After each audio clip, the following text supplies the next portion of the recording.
Hey guys, welcome back to my channel. It's Kai. If you're new here, hey, how you doing? And if you're subscribed and you're coming back, thanks for coming back and thank you for subscribing. So today we're talking about my two books, This Beauty and This Beauty right here. Both of them are on Amazon. And we're going to talk about which one is best for you. Which one should you read? How about both of them? So this is my first book. Late Night Thoughts Part 1. I released this back in 2019. I'll give you a full preview. Beautiful. My really good friend, she did the artwork. So if you're looking for more of a short form, don't really have to think too much about it as far as like a storyline or a timeline or anything like that. This more is for you then. You know, this is more of a pick up, sit down, come back to it later kind of thing. Whereas The Truth Behind Her Eyes, my new one that I just released on Labor Day, so September 6th. Yes. This one's a lot more extensive. So this one's got journal entries and poetry in it. And, you know, the journal entries are all dated, so it's more of a time lapse to, you know, throughout from 2018 till now. Let me see, when was the last journal entry I put in here was from July 31st of this year. So from 2018 till literally a couple months ago.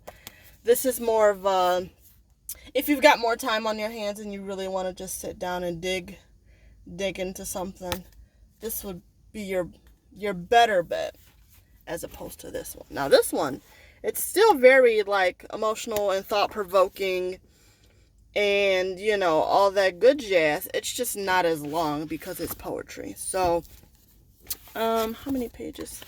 The Truth Behind Her Eyes, I believe, is about 100 pages long. Late Night Thoughts Part 1, we are at 116, I believe. Yeah, 116 pages. That's the last page there. What I love about my first one, Late Night Thoughts Part 1, although it's not a time lapse or like a specific time frame in life, it does tell you a story from front to back. That's how I intended it to read it. You can read it however you want. If you want to just hop in the middle and just start reading and skip around, that's totally fine too.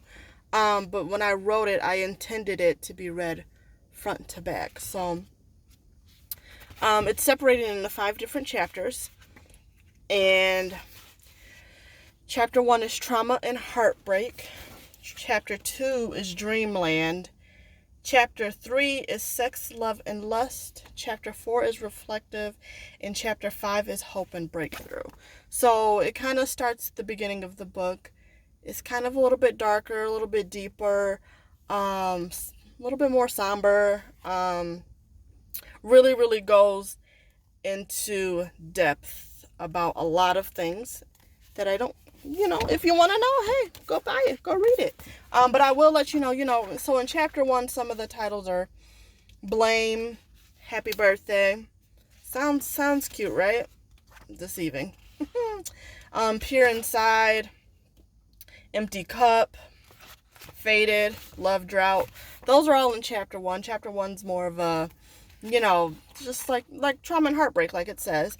Chapter 2, Dreamland, is kind of like a whimsical, more like fantasy land. That's why I called it Dreamland. Kind of just like, basically that's what it is. It's just kind of a dreamland, fantasy, just imaginative land. Chapter 3 is honestly one of my favorites in the book. Sex, Love, and Lust. That has everything from love literally, to sex, to hardcore stuff. This book really is not for children or like young readers. I'd say maybe like high school up, because it does have some pretty mature content in here. So I also do want to let you guys know that, although there's a disclaimer at the front of the book. So chapter 4 is Reflective. That's just about reflecting, me looking at things from other people's perspective as well as my own. And then chapter 5, Hope and Breakthrough, is, just hope and breakthrough, all the positive affirmations and beautiful things. And so, and it's about faith as well. And so this is more of just a journey. Whereas to this, it is a time lapse, like I said, from 2018 until just now. But, excuse me if there's loud music in the background. I'm in my parking lot. But it's just, this encapsulates all emotions. So does this one, but this is a more in-depth of the emotions. So let me read a journal entry and a poem that both coincide with each other. So this journal entry that I'm about to read to you is from December 26th of last year. And it's called Access Denied, and it's inspired by Pink Matter by Frank Ocean. So in this book, I wish I would have kept them in the first book, but in this book right here, I put what things inspired each thing as much as I could, so people could understand where the inspiration came from and where I was coming from. So Access Denied, before I read it, to give you an overview, it's about how I think society perceives men and emotions and men with emotions and things like that. What's it like to be deprived of all emotions? How do you cope with being conditioned to not feel? Not that you're incapable of feeling, but that you're robbed of your human right to feel. You're simply viewed as a vessel for pleasure, reproducing, breadwinner, and nothing else. You mindless soul, you emotionless robot. There's no empathy for you. There's no sympathy for you.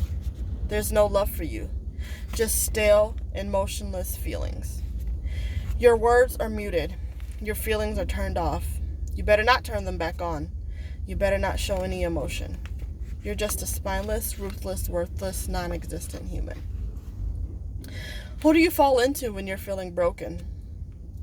Even though you're not allowed to break, you're the foundation of strength and glory. But is it all true? What is truth when you're denied of your right to be you? I'm sorry, did you say something? You're sad, depressed, broken, tired, yearning for love? Trust me, they don't care. Why is it embedded in you from youth that there's nothing to you besides what you provide and what you do? Why aren't you allowed to exist inside yourself?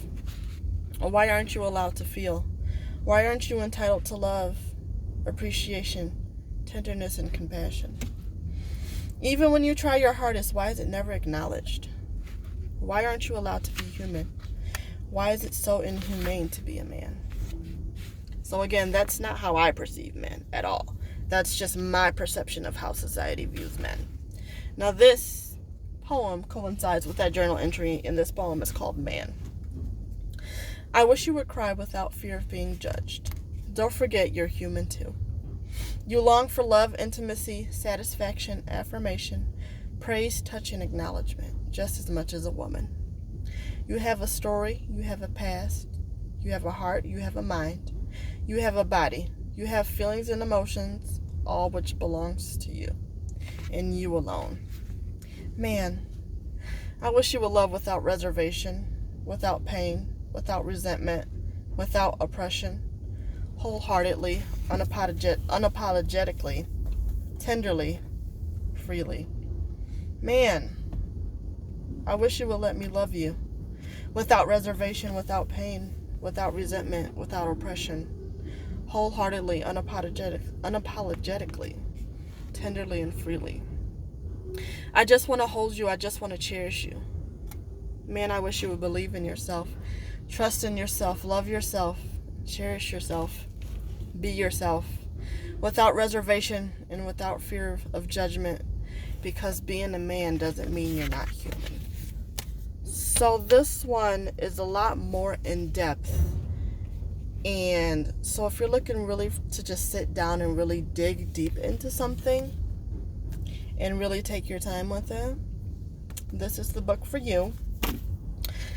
And if you're looking for something that's more short form, like I said, and that you can just see, these are 2 separate poems, and that you can just not fly through it, because we don't want to fly, because these poems are still thought-provoking. But if you don't have as much time on your hands and you want to read something, for about 5-10 minutes, this is for you. So this poem is from Chapter 3 in Late Night Thoughts, Part 1, on page 54, and it's called Love. Everyone searches for it, yet very few find it. Right in front of your eyes, yet you don't see it. Right at the tip of your fingers, yet you're still unable to touch it. Lost and found. Again and again have I given up on it. It makes you laugh and cry. They say it's the best thing in the world. Never in my life have I felt so happy because of this. This one thing I just can't resist. I've tried over and over to keep this under control. But when it comes to you, my love, my heart has no restrictions. So this is still thought-provoking and deep, sweetie. Still thought-provoking and deep. But this is strictly poetry, and this is a combination of poetry and journal entries. Late Night Thoughts, Part 1. And The Truth Behind Her Eyes. You guys comment below which one you think might be the one for you. And also comment which artwork do you like the best? Which ones do you like the best from what I read to you?